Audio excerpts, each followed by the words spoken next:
Your book's title is simple enough, An Introduction to the Hebrew Prophets. Why did you write this book?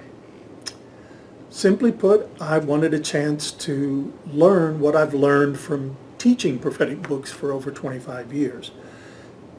There has been a real sea change in the last 30 years regarding approaches to prophetic literature.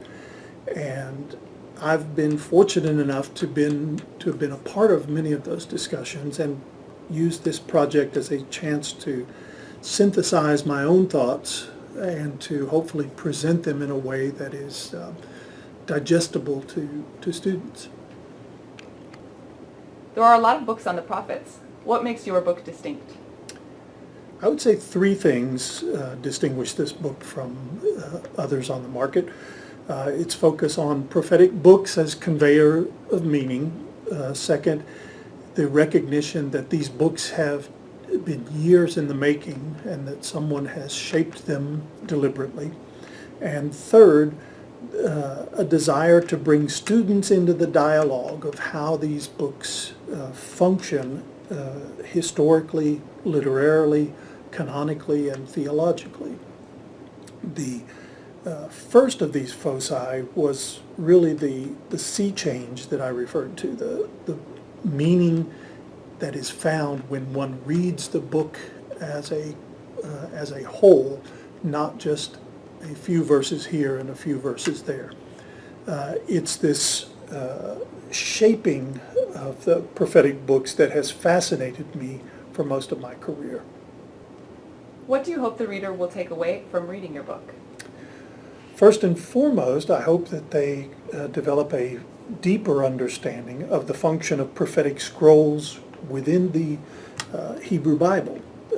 Isaiah and the 12 present their message as a compendium of Yahweh's prophetic message to Judah and Israel from the 8th century to the Persian period, some 350, 400 years of time. Someone has put that chronological framework into these books, and that appears to be by design. And yet both of these books skip the events of Jerusalem's destruction and its aftermath.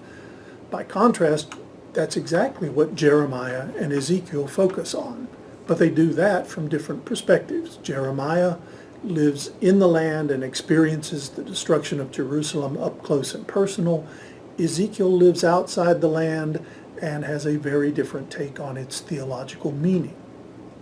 It is this learning to hear these differences that enriches our understanding of the theological convictions, debates, and compromises that we've inherited in these books from those who shaped and preserved this literature for communities of faith.